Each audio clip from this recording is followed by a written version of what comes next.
बाबा जी सत्संग करें। बच्चा, आज होली का समय है, आज आप जहां पर खड़े हो उसी जगह की मिट्टी उठा लो, एक दूसरे को तिलक लगा दो।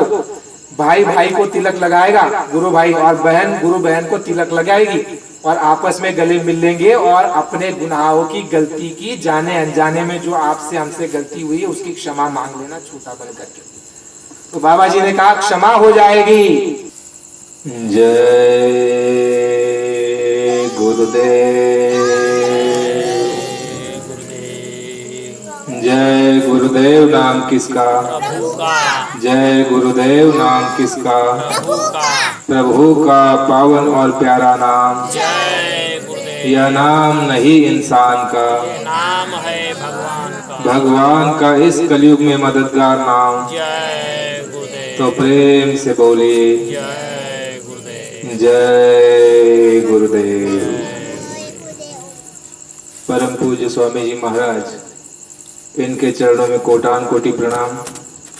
उपस्थित सभी सत्संगी धर्म प्रेमी माता भाई बहनें, इस गांव के सभी नर नारी सज्जन महानुभाव, जहाँ तक भी आवाज जा रही है उन सभी सज्जनों को और माता भाई बहनों को सादर जय गुरुदेव। धर्म प्रेमियों,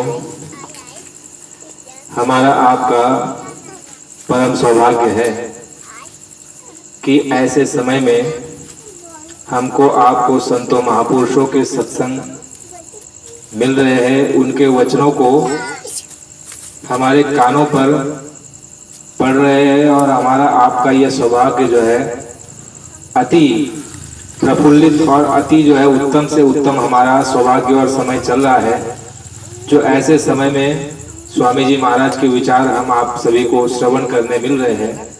इसलिए अपने भाग्य को की आप सराहना करो, अपने भाग्य को आप सराहो कि मालिक ने आपके भाग्य में सत्संग दिया और आपको ऐसा माहौल दिया कि संगत मिली, सत्संगी मिले और गुरु महाराज का आपको सत्संग मिल रहा है, शाकाहारी प्रचार में जाने का आपको मौका मिलता है। तो यह बहुत बड़ा अच्छा समय और अच्छी घड़ी चल रही है। इसलिए बाबा जी ने सत्संग में कहा है कि तुम अपने भाग्य की सराहना करो। सराहना समझते हैं ना, अपने भाग्य की सराहना, यानी कि यह समझो कि आपका भाग्य सबसे उत्तम है। संसार में जितने भी लोग हैं, जितने भी जीव है, आप देखो सब संसार को भोग रहे, भोग। गुरु महाराज ने यह कहा कि यह मनुष्य शरीर जो है यह भोग योनि नहीं है, यह कर्म योनि है। भोग योनि कौन सी है?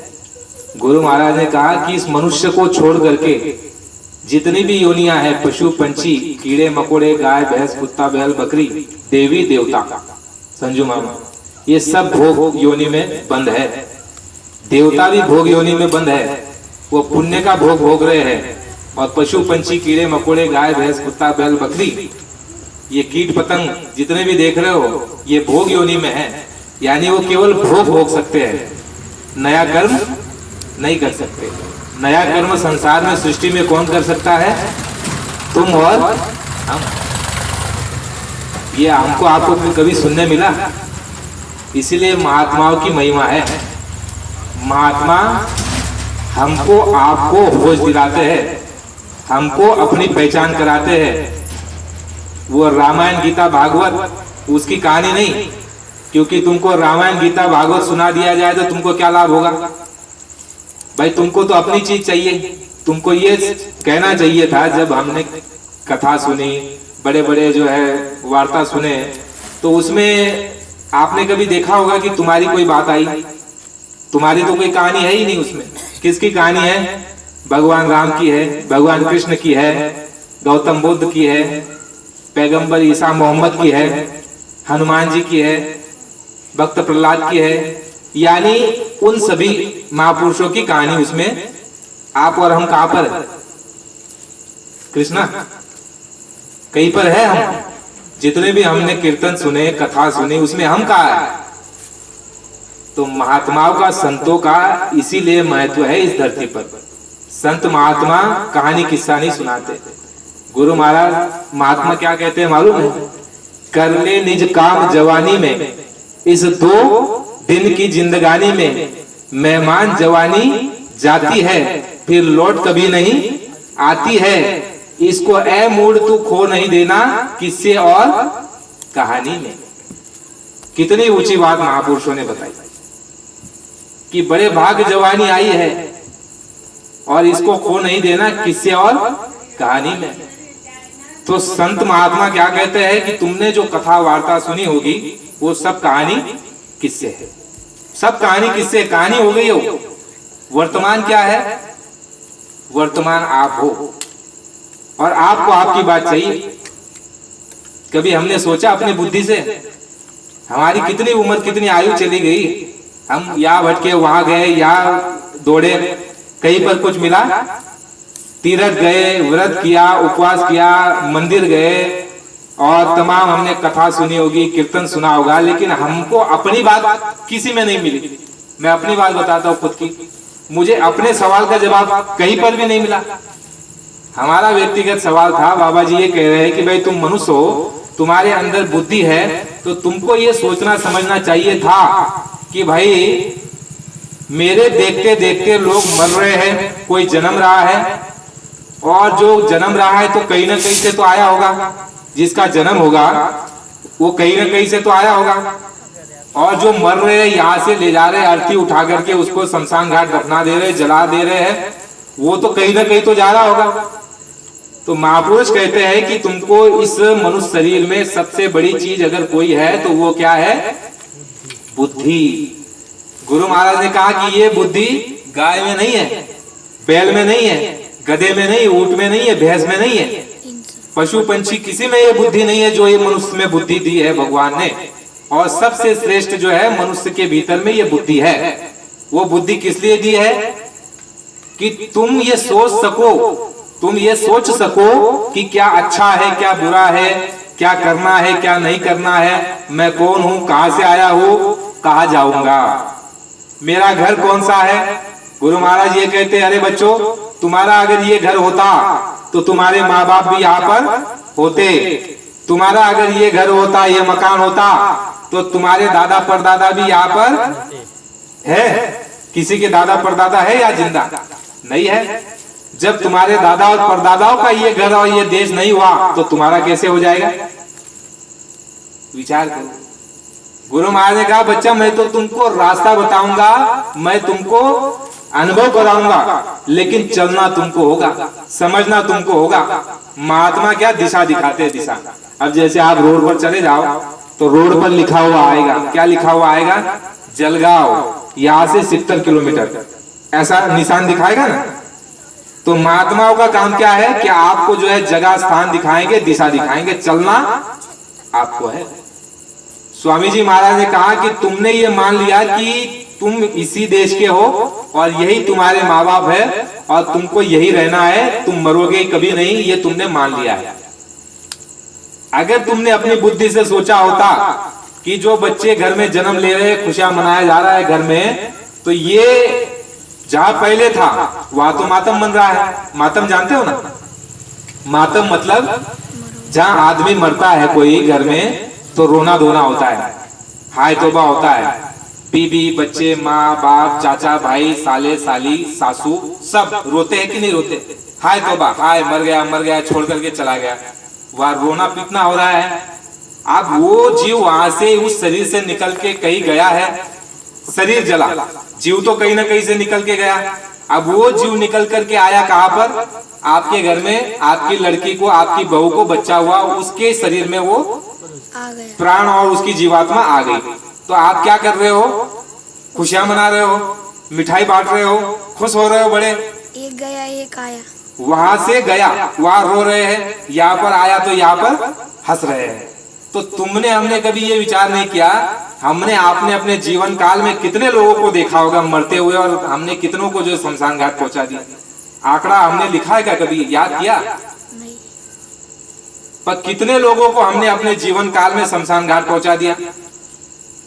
तो महात्मा ये कहते हैं कि अरे भाई, तुमको जो बुद्धि दी गई थी तुमने उसका इस्तेमाल बिल्कुल नहीं किया, तुमने उसको उठा करके फेंक दिया, अपनी बुद्धि को उठा करके फेंक दिया।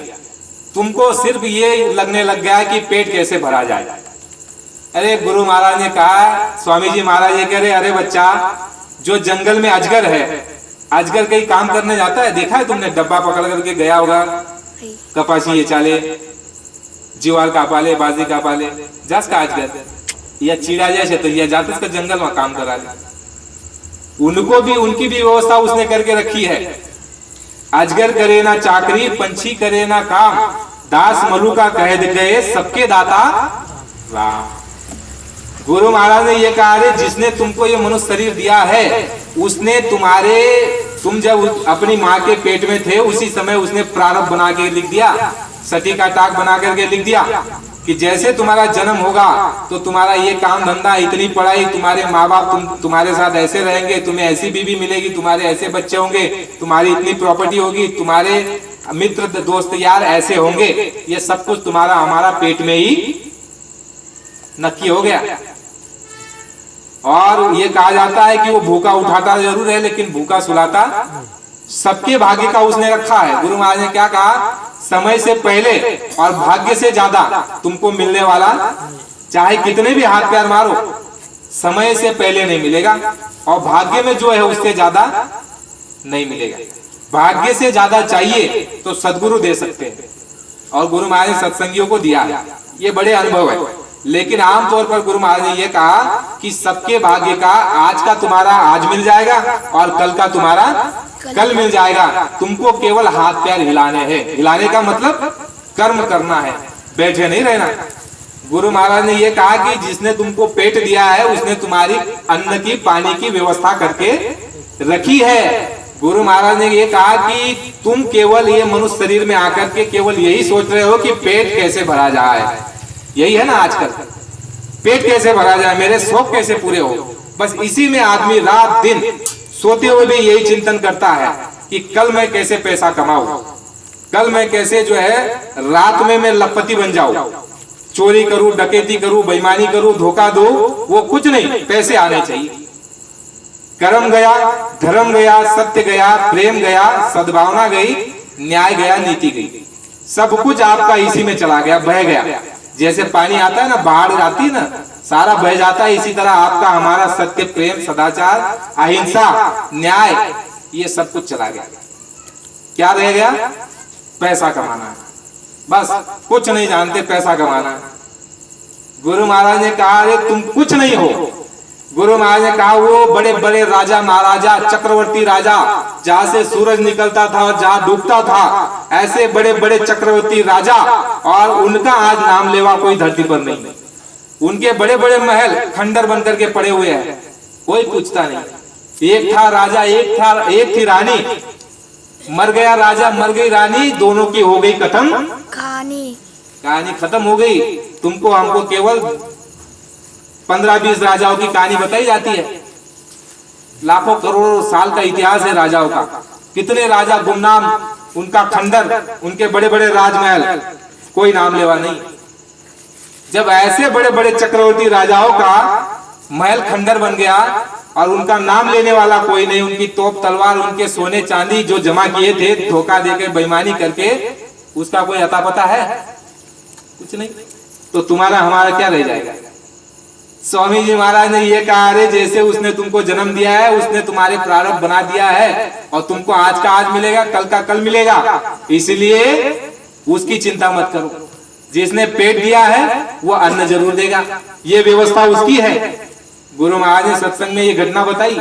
कौन सी घटना?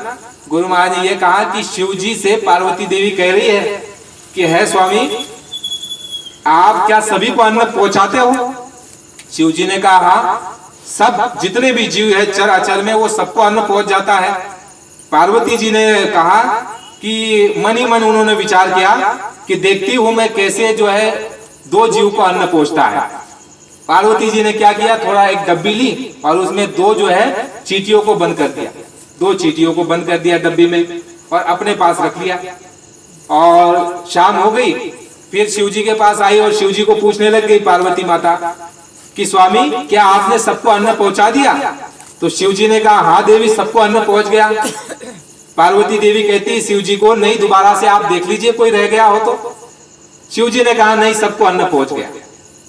तो शिव जी ने कहा कि तुम्हारे मुट्ठी में जो डिब्बी है उसमें भी जो 2 चींटी है उन तक भी अन्न पहुंच गया है। बोले कैसे? बोले उसको खोल करके देखो। तो जब वो डिब्बी को खोलती है तो उसमें जो है शक्कर के दाने पड़े हुए हैं।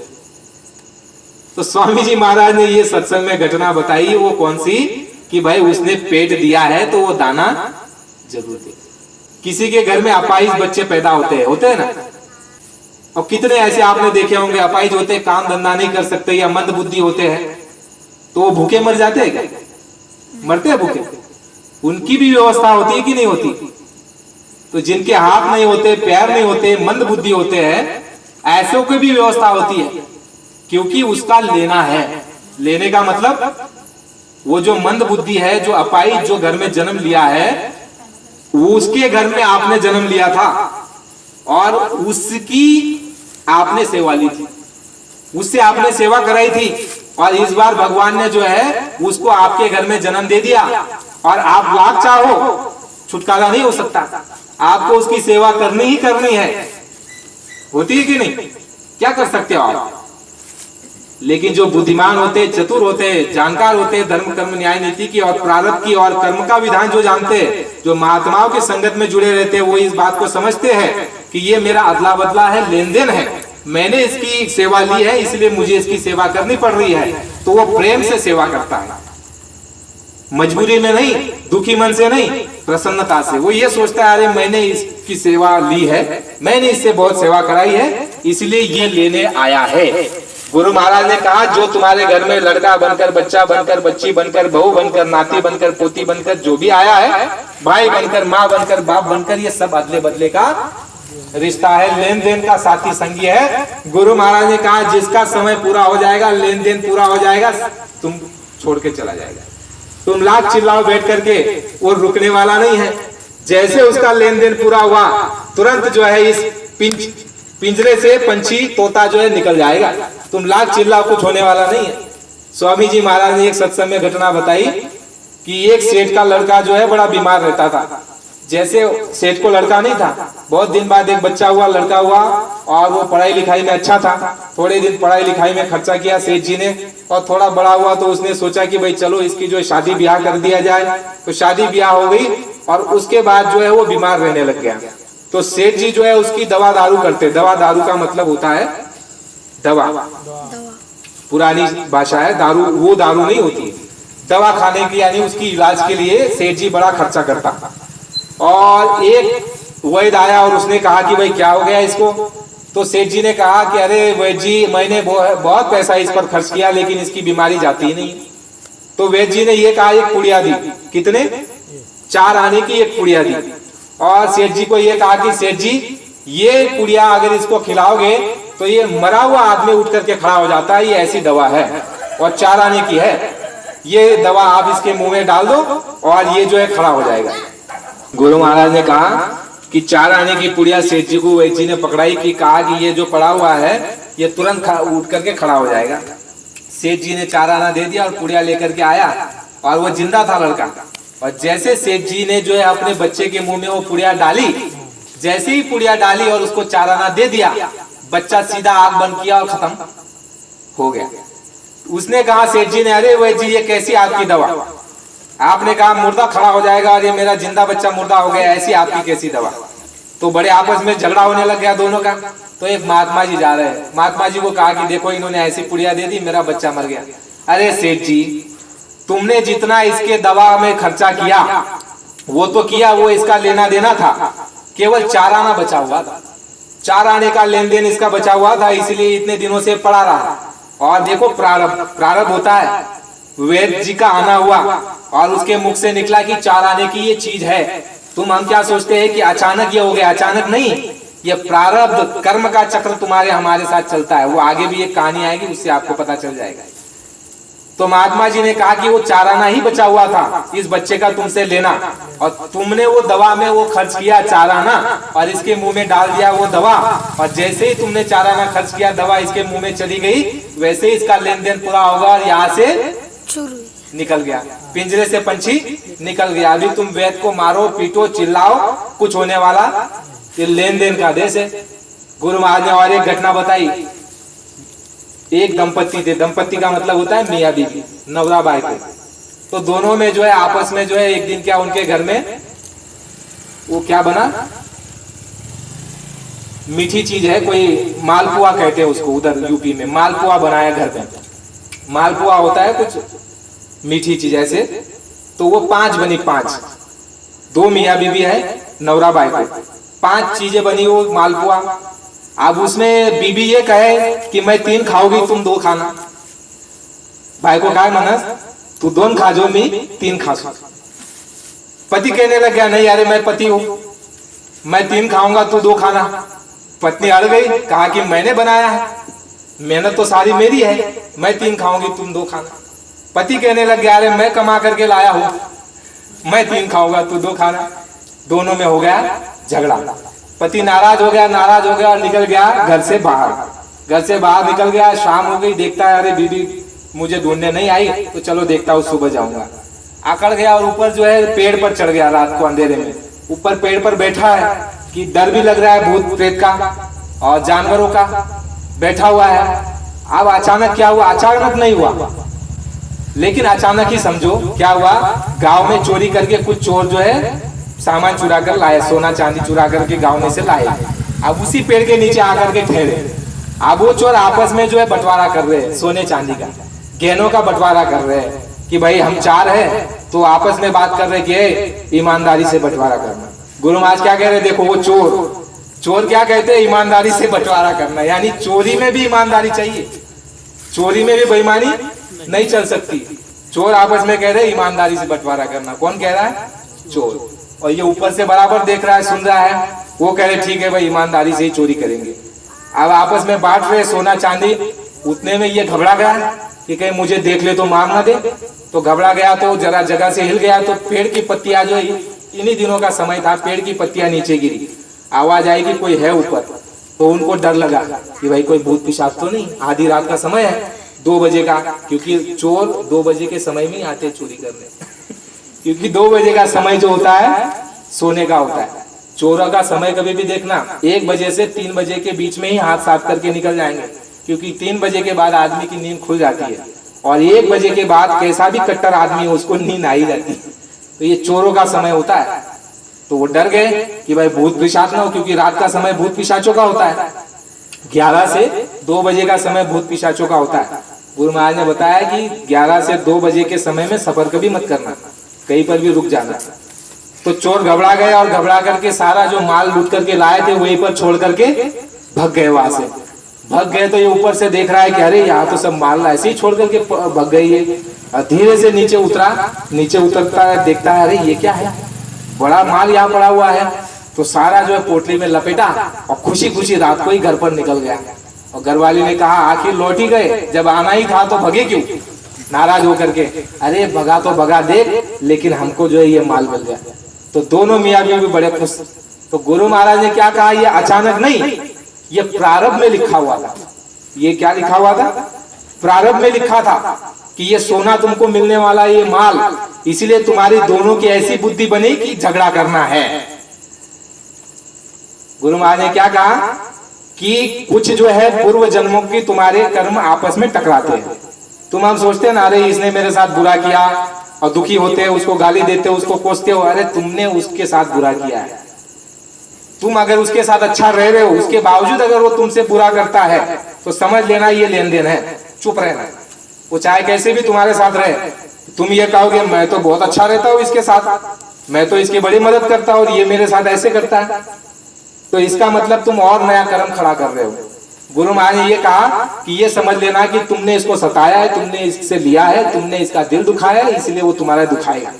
इसलिए तुम उसको प्रेम से स्वीकार करो, प्रेम से उसको हजम करो। इसलिए तो गुरु महाराज ने क्या कहा सत्संग में, सत्संगियों का आदेश दिया गुरु महाराज ने, कम खाओ गम खाओ। क्या कहा, कम खाओ गम खाओ, बर्दाश्त करो। गुरु महाराज ने कहा कम खाने से क्या होगा, शरीर में ताजगी रहेगी, निरोगता रहेगी, बीमारी घर नहीं करेगी और स्फूर्ति रहेगी, हर काम में इच्छा शक्ति तुम्हारी मजबूत रहेगी। गम खाओगे तो क्या होगा, संघर्ष नहीं होगा, आपस में वाद विवाद नहीं होगा। किसी ने कुछ कह दिया, गम खा लो, बर्दाश्त कर लो। बर्दाश्त तो वैसे होता नहीं है, लेकिन गुरु महाराज ने यह कहा कि बर्दाश्त कर लो। बर्दाश्त कर लोगे तो नए कर्म जो खड़े होने वाले उससे बच जाओगे। स्वामी जी महाराज ने एक समय की घटना बताई, मोहम्मद साहब के समय की। मोहम्मद साहब के समय की गुरु महाराज ने क्या घटना बताई कि एक जो व्यक्ति था वो मोहम्मद साहब के सत्संग सुनकर के बड़ा प्रभावित हुआ और उनके पास गया और उनको कहने लग गया कि महात्मा जी, मुझे आपका सत्संग बहुत अच्छा लगा, लेकिन मुझे गुस्सा बहुत आता है। क्या कहा? मुझे गुस्सा बहुत आता है, बड़ा गुस्सा आता है। वैसे तो मैं ठीक हूं, लेकिन जब कभी गुस्सा आ जाता है तो मेरी बुद्धि काम करना बंद कर देती है। गुरु महाराज ने यही कहा कि गुस्से में इंसान की बुद्धि काम करना बंद कर देती है। तो उसने कहा कि मैं वैसे तो बुरा नहीं करता हूँ, बुरा नहीं हूँ, लेकिन जब गुस्सा आता है तो मैं ऐसा काम कर जाता हूँ कि जो नहीं करना चाहिए था, यानी शैतान सवार हो जाता। मुसलमानों में क्या कहते हैं? जिसको गुस्सा आ जाता है ना, कहते हैं कि शैतान सवार हो गया इसके ऊपर भूत सवार हो गया, और भूत सवार हो जाए तो उसको कुछ भान नहीं रहता। तो महात्मा जी ने, पैगंबर साहब मोहम्मद साहब ने क्या कहा? ठीक है, तुम्हें गुस्सा आता है ना, उसका एक इलाज है। बोले क्या? जब गुस्सा आ जाए तुम्हें, उसी समय थोड़े समय के लिए, 1 मिनट के लिए चुप हो जाना, मौन हो जाना, कुछ भी हरकत मत करना, मौन हो जाना, चुप हो जाना। उसने कहा ठीक है। गया घर पर, कुछ दिन बाद ऐसा प्रसंग आया कि दोनों भाई की आपस में झगड़े का प्रसंग बन गया, कुछ बात बनी होगी। तो इसको इतना गुस्सा आया, ये दौड़ करके गया और सीधा जो है तलवार निकाल करके ले आया। जैसे तलवार निकाल करके ले आया तो इसको बात याद आ गई कि मेरे महात्मा जी ने तो मुझे ये कहा कि जब गुस्सा आ जाए तो चुप हो जाना, जगह से हिलना मत, एकदम मौन हो जाना। तो तलवार नीचे डाल दी और चुप हो गया, उसी जगह पर खड़ा हो गया। और वो 1 मिनट का जो गुस्सा था, देखो गुस्सा ज्यादा समय नहीं रहता, क्योंकि ये कर्म का चक्र है, और शैतान जब सवार हो गया और आपने उसको लॉक कर दिया, लॉक समझते हो ना, तो कुछ नहीं कर सकता।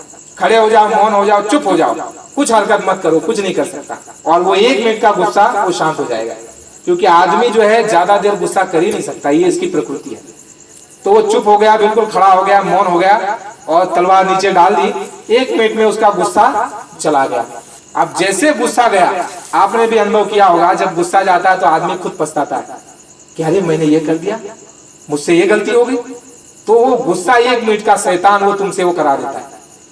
तो उसको जैसे उसका गुस्सा चला गया तो उसका दिमाग ठनका, अरे ये मेरा भाई, एक ही माँ के 2 लाल है, और मैं गुस्से में इसका कत्ल करने जा रहा था। तो इतना रोने लग गया, इतना पछताने लग गया, इतना अफसोस करने लग गया कि मैं इतना नालायक और इतना बुरा, इतना पापी।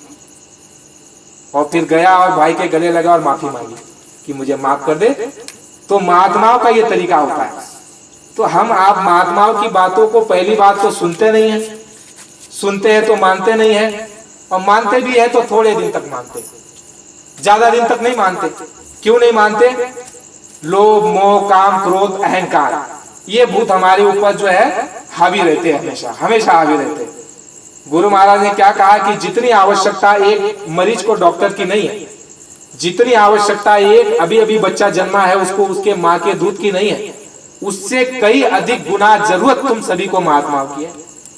क्योंकि महात्मा तुमको जो है इस मनुष्य शरीर में, तुमको घर गृहस्थी में कैसे रहना, परिवार में कैसे रहना, ये शरीर तुम्हारा स्वस्थ कैसे रहेगा, समाज में तुमको कैसे रहना, तुमको अदला बदला कैसे चुकाना है, कैसे तुम जो है अपनी जीवात्मा का कल्याण कर सकते हो, कैसे तुम अपने जिन माँ बाप के पेट से तुमने जन्म लिया है उनका भी उद्धार कर सकते हो। बाबा जी ने क्या कहा? तुमने जिन माँ बाप के पेट से जन्म लिया है उनका उपकार है तुम पर, क्योंकि उन्होंने बड़े लाड़ प्यार से, मेहनत से तुमको पाला है, पोसा है और तुमको जो है जीवन दिया है, और उनका उपकार एहसान तुम पर बढ़ा है। और यदि तुम उनके उपकार और एहसान को चुका नहीं सके तो तुम्हारे जन्म लेने का क्या औचित्य और उद्देश्य रहेगा? तो उनके एहसानों को भी यदि तुमको चुकाना है तो गुरु महाराज ने क्या कहा कि तुम यदि भगवान के सच्चे भक्त बन गए, मीरा जैसे, प्रहलाद जैसे, हनुमान जैसे, तो गुरु महाराज ने क्या कहा मालूम है? तुम यदि हनुमान, मीरा और भक्त प्रहलाद जैसे बन जाओगे तो तुम्हारे माँ बाप की तो छोड़ो, माँ बाप तो तर ही जाएंगे, तुम्हारी 7 पीढ़ी पीछे की और 7 पीढ़ी आगे की वो भी तर जाएगी। तरने का मतलब समझते हो? माँ बाप यदि तुम्हारे कई होंगे, कीड़े में, मकोड़े में, गाय में, कुत्ते में, भैंस में, बकरी में, कर्म के आधार पर, और तुम भक्त बन गए महात्माओं के प्रेमी बन गए, भगवान के सच्चे भक्त बन गए, हनुमान मीरा जैसे, भक्त प्रहलाद जैसे, तो गुरु महाराज ने ये कहा कि तुम्हारे माँ बाप को भी उस 84 से उठा करके वो भगवान के दरबार में ले जाया जाएगा। क्यों ले जाया जाएगा? क्योंकि उस माँ बाप के द्वारा ही तुम्हारा इस धरती पर आना हुआ। ये एहसान उन माँ बाप का तुम्हारे ऊपर था, और तुमने जो कीर्ति कमाई वो किस लिए कमाई? क्योंकि तुम्हारे माँ बाप के माँ के पेट से तुमने जन्म लिया, यानी उनके द्वारा तुम धरती पर आए, इसलिए तुम्हारे साथ साथ उनका भी कल्याण, तुम्हारे दादा परदादा का भी कल्याण, और तुम्हारे बच्चों का भी कल्याण। तो प्रेमियों, महात्माओं का जो रास्ता है, गुरु महाराज ने यह कहा कि मैं अगर तुम्हारे कोई अहित और नुकसान की बात कहूँ तो मत मानो, लेकिन यदि मैं तुम्हारे फायदे की बात कहूँ तो मान लेना चाहिए। तो धर्म प्रेमियों, महात्माओं की जरूरत सबको, और सत्संगियों को, जिन्होंने नामदान लिया है उनको सत्संग की जरूरत है। सत्संग मिल जाएगा तो हम आपको ये समझ में आता रहेगा कि हमको कितने दिन यहाँ रहना है, कैसे रहना है, किसका देना है, किससे लेना है, आगे कहाँ जाना है। तो ये हमारी सब कुछ जो है बिल्कुल स्पष्ट रहेगा, कोई भी हमारी बात छूटने वाली नहीं है। ये हमारा कल्याण गुरु महाराज करने के लिए बैठे हुए हैं। हमने आपने गुरु महाराज को वचन दिया है नामदान लेते समय। कौन सा वचन? कि गुरु महाराज हम आज से ध्यान भजन सुमिरन करेंगे। तो ध्यान भजन सुमिरन यदि हम आप नहीं करते तो समझ लो तुम और हम बाबा जी को धोखा दे रहे हैं। तुमने हमने बाबा जी का जो है वादा खिलाफी की है। हमने बाबा जी को क्या किया है? धोखे में रखा है। और बाबा जी ने यह कहा कि दुनिया में मुझे कोई धोखा नहीं दे सकता, मुझे धोखा देने वाले खुद धोखा खा जाएंगे। तो बाबा जी को कोई धोखा नहीं दे सकता, और हमने उनको वचन दिया है कि हम ध्यान भजन सुमिरन करेंगे, तो उस वचन का पालन हमको आपको करना चाहिए। रोज सुबह पहले सुमिरन, फिर ध्यान, फिर भजन, शाम को भी ध्यान भजन सुमिरन। ये हमारी जो है जीवात्मा की पूंजी हमको इकट्ठा करनी है। ये संसार में जितना रात दिन हम दौड़ रहे भाग रहे हैं, ये सारा तुमसे हमसे छीन करके तुम्हारा हमारा जो है ना ये दोरा, और दोरा भी तोड़ी लेतस, दोरा भी सोड़तस। ये तो हम देख रहे हैं संसार में, ये तो कोई नई बात है नहीं, कोई ऐसी बात तो नहीं कि भाई आसमान देवी लोक की बात आपको बताई जा रही है। ये तो आपकी हमारी देखी बात है। इतना रात दिन जिसने एड़ी का पसीना चोटी तक बहाया, चोरी डकैती बेईमानी धोखा कत्ल भाई का हिस्सा मार करके जिसने प्रॉपर्टी इकट्ठा की, उसकी भी मौत वैसी ही हो रही है। उसके बच्चे भी उसको शमशान घाट पहुंचा दे रहे हैं, उसको घर में कोई दफनाता नहीं है। सोना चांदी ईंटें, और ये आपका जो रख के नहीं देते, बंगला मोटर गाड़ी तो छाती पर लेकर नहीं बेचते हैं, खाली हाथ ही जा रहे हैं सब कुछ। तो ये जो दिन भर तुम हम कमा रहे हो, ये कमाई तुम्हारी हमारी यही रहेगी। सुई की नोक बराबर भी जितना ले नहीं जा सकते, इतना याद रखो। ले कौन सा जाएंगे? जो पुण्य करेंगे, जो परमार्थ करेंगे, जो ध्यान भजन सुमिरन करेंगे, सिर्फ यही ले जा सकते हो, इसके अलावा कुछ नहीं ले जा सकते हो। ये जो सत्संग में आप और हम बैठे हुए हैं, महात्माओं के सत्संग की चर्चा, परमात्मा की चर्चा, आत्मा की चर्चा हो रही है, ये भगवान का कीर्तन हो रहा है यहाँ पर। तो ये आपका जो है लिखा जा रहा है, ये पुण्य में लिखा जा रहा है, ये आत्मा को मिलेगा, ये परमार्थ है, ये आत्म पूंजी है। शरीर से निकल करके आत्मा जहां जहां जाएगी, ये पूंजी उसके साथ चलेगी। और ये बाहर की जो पूंजी है, ये माया का बाजार, यहां से कुछ भी साथ में आने वाला। पर महात्मा ये नहीं कहते कि तुम साधु बन जाओ, लंगोटी लगा लो, जंगल चले जाओ। इसको भी करो प्रेम से, प्यार से, ईमानदारी से, मेहनत से। बेईमानी इसमें नहीं। बेईमानी करोगे तो गुरु महाराज ने कहा, बेईमानी करोगे तो बरकत चली जाएगी। धोखा दोगे तो तुमको भी कोई धोखा देगा। छल करोगे तो तुम्हारे साथ भी छल होगा। किसी के साथ तुम लूटोगे, किसी के घर को फोड़ोगे, किसी के यहाँ चोरी करोगे तो तुम्हारे यहाँ भी चोरी होगी। गुरु महाराज ने कहा, मेरे पास तो बड़े बड़े डकैत आए, और उनसे हमने पूछा क्या भाई तुमने इतनी डकैती डाली, क्या कुछ बचाया? तो डकैतों ने बताया बाबा जी को कि अरे बाबा जी, हमने जो लूटा वो बचाया तो छोड़ दीजिए, लेकिन जो हमारा घर का था वो भी चला गया। अब आप विचार करो, ये तो देखी सुनी और अनुभव की हुई बातें हैं। आपने हमने देखा होगा कि जीवन में हमने कितनी मेहनत की, लेकिन देखो क्या, जब बच्चे बड़े हो जाते हैं तो माँ बाप की सत्ता चली जाती है, घर में बहू आ जाती है तो सास की सत्ता चली जाती है। यानी कि ये परिवर्तनशील जगत है, इसमें स्थायी कोई नहीं है। और तुम हम जो कमा रहे कर रहे हैं, वह जो है दूसरा को ही ले जाएगा।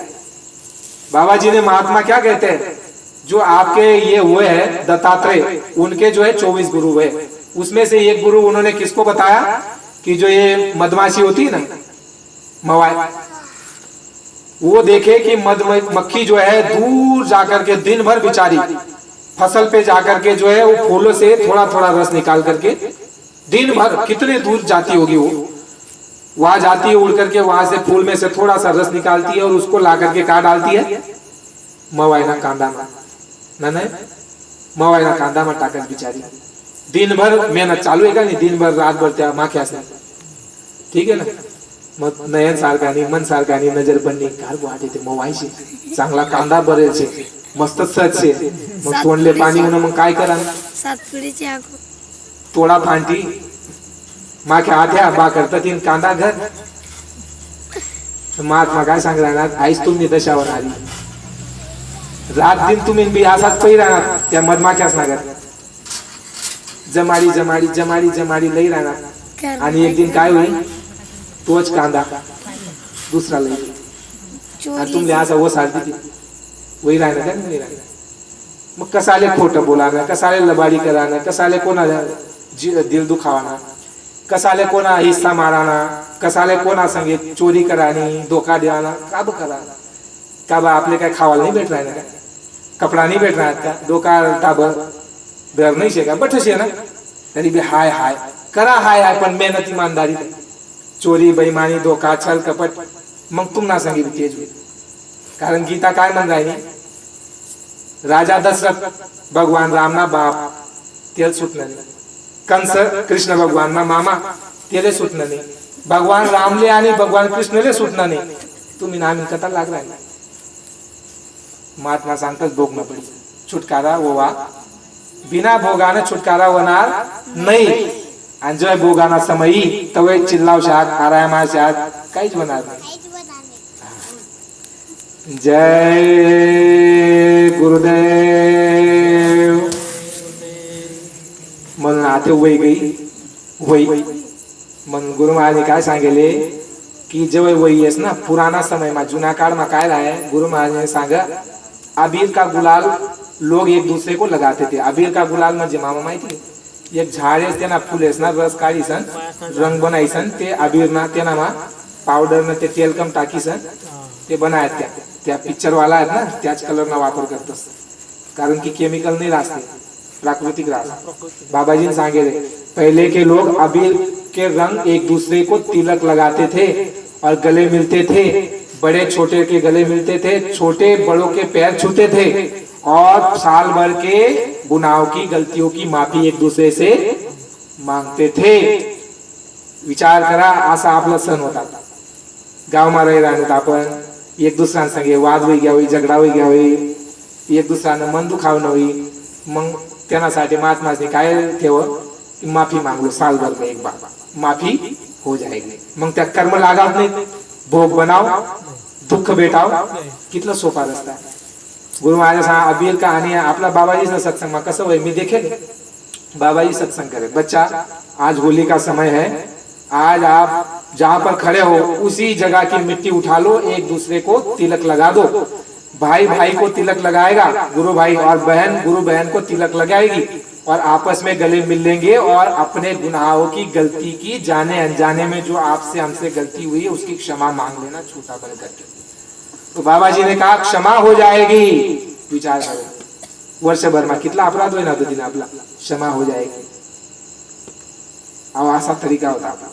म्हणून इसलिए मैं अपनी ओर से जो हमसे गलती भूल हुई होगी जाने में अनजाने में, उसके लिए आप सभी से क्षमा मांगता हूँ, माफी मांगता हूँ, गुरु महाराज को मध्य नजर रखते हुए, और आप भी हमको माफ करेंगे, ऐसी आशा के साथ मालिक के नाम का उच्चारण हम आप करेंगे, और आप भी आपस में अपने आप की गलती की माफी मांग लेना. ये बहुत अच्छा समय हो गया है कि हमको ये सत्संग में, ये ऐसे मौके पे सत्संग हो गया, तो इसका आगे भोग नहीं बनेगा. माफी मांग लेना आप लोग. जय गुरुदेव.